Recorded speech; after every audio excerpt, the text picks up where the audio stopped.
हरे कृष्णा। भगवत गीता के इस वीडियो में हम शुरू करेंगे छठे अध्याय का 35वां श्लोक। आपको ध्यान होगा पिछले श्लोक में अर्जुन ने कहा था, हे भगवान, आपने जो संक्षेप में ये मुझे योग के थ्रू खुद को कंट्रोल करने के लिए कहा है, मन को जो कंट्रोल करने के लिए कहा है, ये बहुत मुश्किल है। मैं एक टाइम प्रचंड वायु को रोक लूं, लेकिन इस मन को कंट्रोल करना बहुत मुश्किल है, क्योंकि ये बहुत ही चंचल है। इस बात पर भगवान ने क्या कहा? श्री भगवान उवाच, भगवान श्री कृष्ण ने कहा, 35वें श्लोक पे हैं हम, छठे अध्याय के। भगवान ने कहा, हे महाभाव कुंती पुत्र, निसंदेह चंचल मन को वश में करना अत्यंत कठिन है।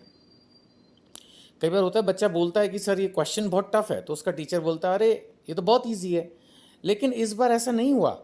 इस बार स्वयं भगवान ने माना कि यस, बनाया मन भगवान ने ही है, और उन्होंने भी कहा, हाँ बेटा, यही तो सबसे बड़ा चैलेंज है। निसंदेह भगवान कह रहे हैं मन को वश में करना अत्यंत कठिन है। कठिन नहीं, भगवान ने स्वयं माना अत्यंत कठिन है। फिर भी भगवान जवाब दे रहे हैं, फिर इसको कंट्रोल कैसे करें? किंतु उपयुक्त अभ्यास द्वारा अभ्यास करना होगा, और दूसरा विरक्ति द्वारा ऐसा संभव है। जैसे होता ना भाई, कोई एक मंत्र तो होगा जिससे ये ताला खुल जाए, तो भाई वो एक ही चाबी है। तो यहाँ तो फिर भी भगवान ने दो चीज़ें बताई। एक तो कहा कि आपको उपयुक्त अभ्यास करना होगा, प्रैक्टिस तो करनी पड़ेगी। अब कुछ लोग, जैसे मैंने देखा है, कि बोलते हैं कि भाई खाने के बाद मीठा तो चाहिए ही चाहिए, या खाने के बाद चाय तो चाहिए ही चाहिए। अब ऐसे चाहिए ही चाहिए बोलने से आप छोटी छोटी चीज़ों को भी फिर कंट्रोल नहीं कर पा रहे हो, छोटी छोटी चीज़ों के लिए भी आप वश में हो, फिर ऐसे थोड़ी चलेगा। अगर कोई भी चीज़, मैं ये नहीं कह रहा इस समय कि कोई चाय में बहुत खराबी है या मीठे में बहुत खराबी है, मैं अभी उस डिटेल में नहीं जा रहा।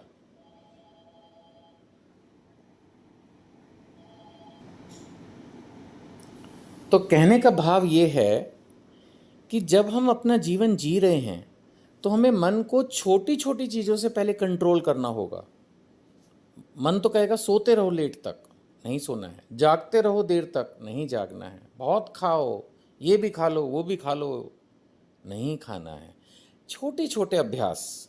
अब मुझे आज तक याद है, प्रभुपाद जी ने अपनी किताब में कहीं बड़ा एक छोटा सा लिखा था कि जब आप दिन में लंच करो या डिनर करो, जो भी, तो जैसे कुछ लोग करते हैं ना, सब्जी रोटी भी खा लेते हैं और दाल और चावल भी खा लेते हैं। तो प्रभुपाद जी ने कहा था छोटे छोटे त्याग करना सीखो। तो एक जगह उन्होंने कहीं लिखा या लेक्चर में बोला, आई डोंट नो, मतलब कहीं था ये, कि एक ही चीज़ लो, या तो दाल चावल खाओ या रोटी सब्जी खाओ। बड़ा छोटा सा त्याग है ये, छोटा छोटा कंट्रोल।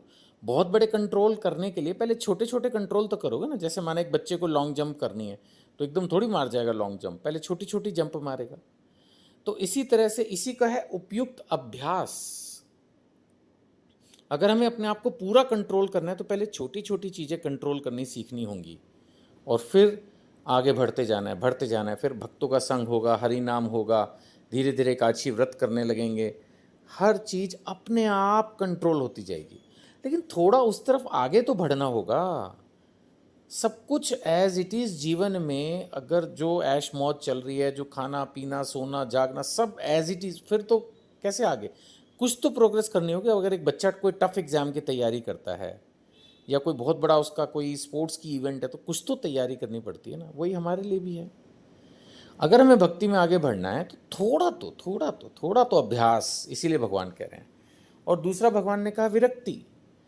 विरक्ति भी कहीं ना कहीं जीवन में जरूरी है। कई बार लोग बहुत ज़्यादा किसी से गहन कनेक्ट होते हैं, बहुत ज़्यादा दिल किसी पर्टिकुलर व्यक्ति विशेष में लगा होता है, या किसी पोजीशन में ही लगा है, माना कि मेरे को तो ये डायरेक्टर बनना ही बनना है, या मुझे इस टीम का कैप्टन बनना है, या व्हाटएवर।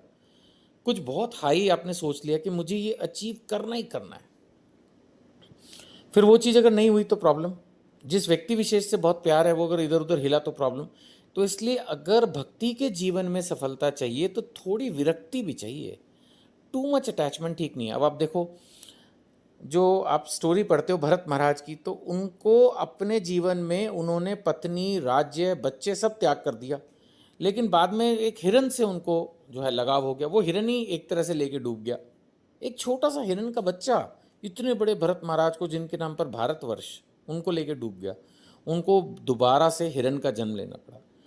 खैर, उसके बाद जब तीसरा उनका जन्म हुआ जड़ भरत के रूप में, तब उन्होंने बिल्कुल विरक्ति वाला जीवन जिया, किसी से ज़्यादा अटैचमेंट रखी ही नहीं। और ऐसा फिर लास्ट में लिखा है कि उस जन्म में फिर उनको मोक्ष की प्राप्ति हुई। तो कहीं ना कहीं अपने भौतिक जीवन में थोड़ी विरक्ति भी घोलनी होगी। Too much attachment is not required. अगर आपको टू मच अटैचमेंट गुरु के प्रति है, भगवान के प्रति है, हरि नाम के प्रति है, शास्त्रों के प्रति है, वो आध्यात्मिक अटैचमेंट से कोई प्रॉब्लम नहीं है। भौतिक अटैचमेंट परेशान करती है। सो आशा करता हूँ कि ये डिस्कशन आपके लिए यूज़फुल रहा होगा।